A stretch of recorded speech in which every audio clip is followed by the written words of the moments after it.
Jemaat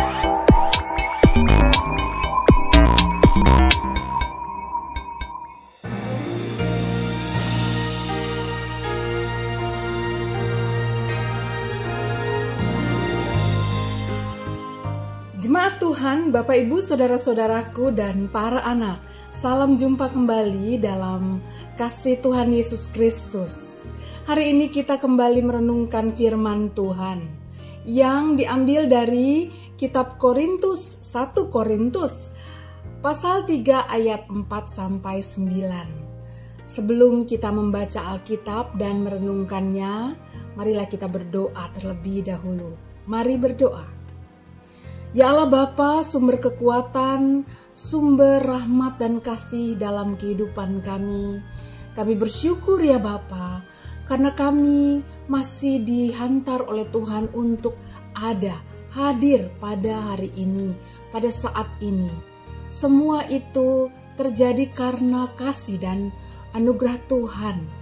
Biarlah Bapa firman yang akan kami renungkan ini boleh menghantar kami untuk semakin mau dipenuhi oleh syukur dan juga boleh mau semakin melayani Tuhan di tengah-tengah kehidupan kami. Ya Bapa yang kami kenal dalam Tuhan Yesus Kristus, bersabdalah karena kami sudah siap untuk menerimanya. Di dalam nama Putramu Yesus Kristus, sumber kekuatan, sumber rahmat dan kasih kami berdoa. Amin. Inilah kitab 1 Korintus pasal 3 ayat 4 sampai ayat 9 yang berbunyi demikian. Karena jika seorang berkata, "Aku dari golongan Paulus," dan yang lain berkata, "Aku dari golongan Apolos," bukankah hal itu menunjukkan bahwa kamu manusia duniawi yang bukan rohani? Jadi apakah Apolos? Apakah Paulus?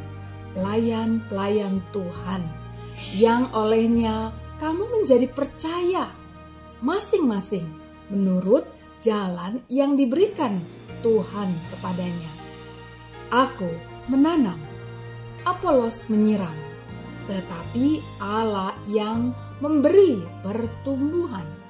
Karena itu yang penting bukanlah yang menanam atau yang menyiram, melainkan Allah yang memberi pertumbuhan.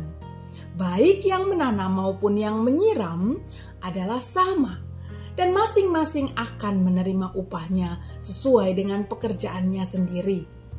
Karena kami adalah kawan sekerja Allah. Kamu adalah ladang Allah, bangunan Allah.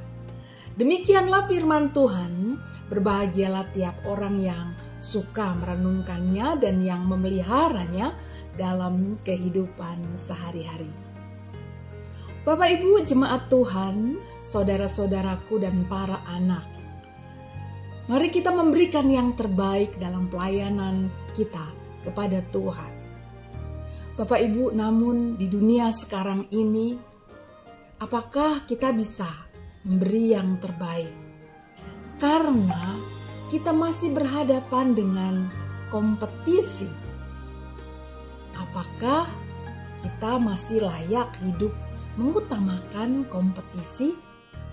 Jika itu adalah sebuah perlombaan, lomba motor GP atau lomba bulu tangkis atau lomba lainnya, mungkin kita memang disiapkan untuk mengalahkan yang lain. Bahagia kalau yang lain kalah. Tetapi jika itu adalah kehidupan kita, maka apakah memang dalam hidup kita selalu harus mengalahkan saudara kita yang lain? Saya ingin memberi contoh. Seorang anak-anak tumbuh dalam mentalitas yang bersaing. Sejak mulai sekolah, seorang anak-anak itu, orang tuanya menghendaki ia selalu menjadi juara dan berhasil. Sejak kecil sampai SMA, ia menjadi juara di sekolah, mengalahkan nilai sekolah teman-temannya yang lain. Namun hal yang mengejutkan kemudian terjadi. Ketika memasuki dunia perguruan tinggi, ketika banyak sistem belajar bergantung pada kerja kelompok dan kehidupan bersama dalam kelompok, lalu anak itu yang sudah mulai memasuki dunia dewasa saat ini justru tak bisa menghadapi cara kerja kehidupan yang demikian. Bahkan yang lebih menyedihkan adalah bahwa ia tak mengetahui dan meyakini pilihan jurusan yang diambilnya. Karena apa? Karena selama ini ia hanya fokus pada bagaimana mengalahkan rekan sekelasnya. Sekarang malah ia harus bekerja sama dengan rekan-rekan yang lain.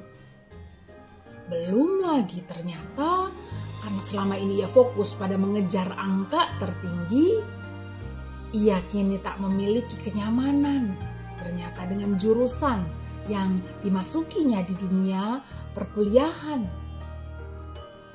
Sampai kemudian Bapak Ibu saudara-saudaraku, ia tak sanggup lagi lalu akhirnya memutuskan untuk pindah jurusan.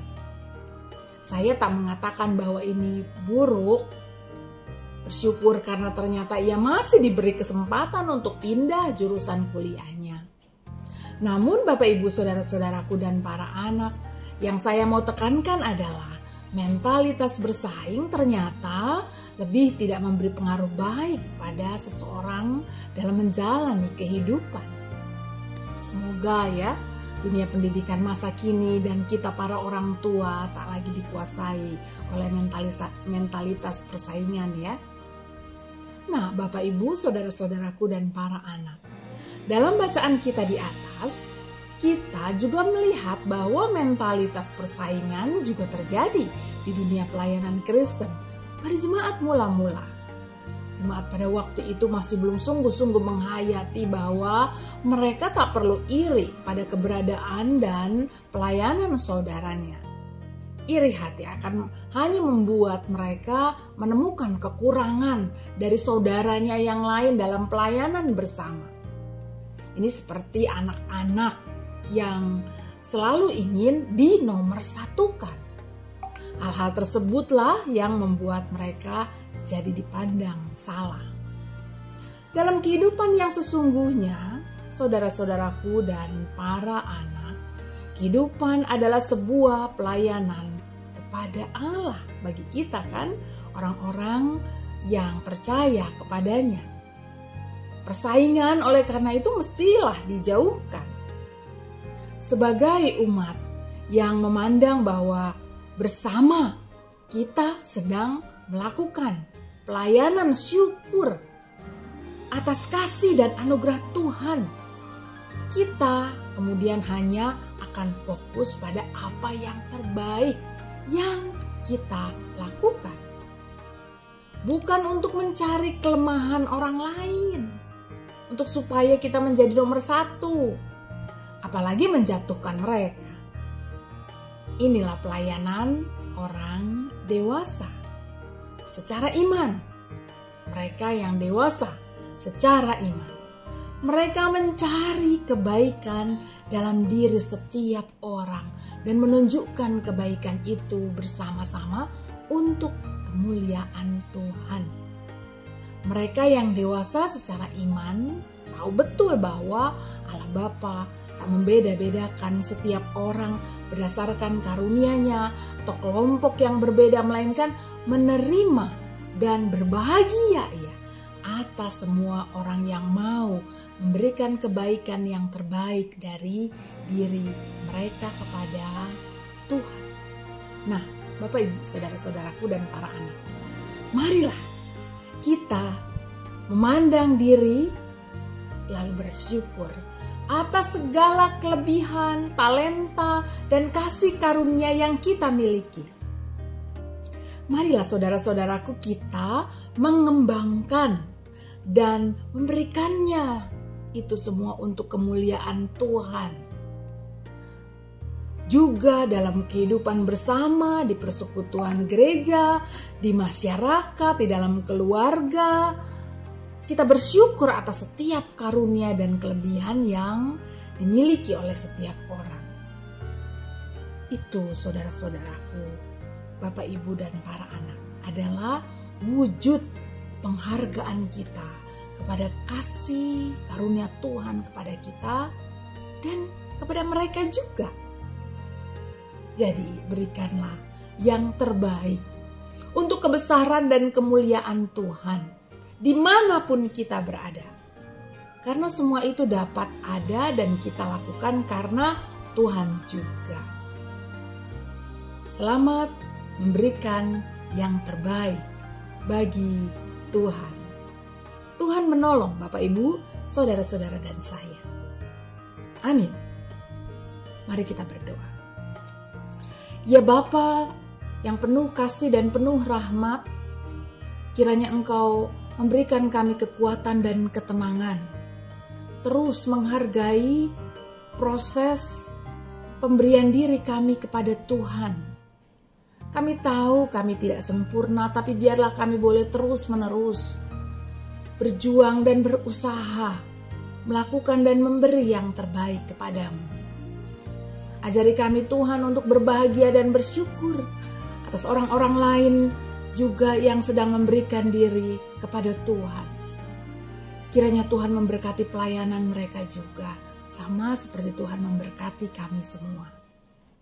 Kami berdoa Tuhan untuk saudara-saudara kami yang sedang berusaha dan mau memberi yang terbaik, tetapi terhalang karena sakit penyakit, karena persoalan-persoalan kehidupan.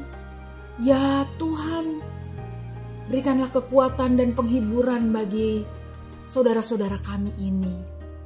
Buatlah mereka menyadari dan memahami Tuhan tidak meninggalkan mereka. Biarlah kekuatan Tuhan, pemulihan dan kesembuhan yang dari Tuhan hadir kepada mereka juga.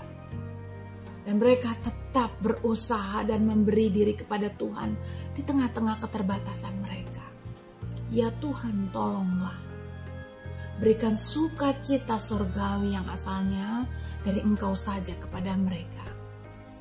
Bapa, akhirnya kami juga mau berdoa untuk seluruh kegiatan dan pelayanan dalam tubuh gerejamu di GKI Kuitang, maupun ketika kami melayani dimanapun kami berada, di rumah, di tempat kami bekerja, dimanapun Tuhan tempatkan kami. Berkatilah itu semua ya Bapa. Inilah doa kami, karena kami menaikkannya di dalam nama Putramu Yesus Kristus. Amin. Tuhan menyertai saudara-saudara sekalian. Sampai jumpa lagi.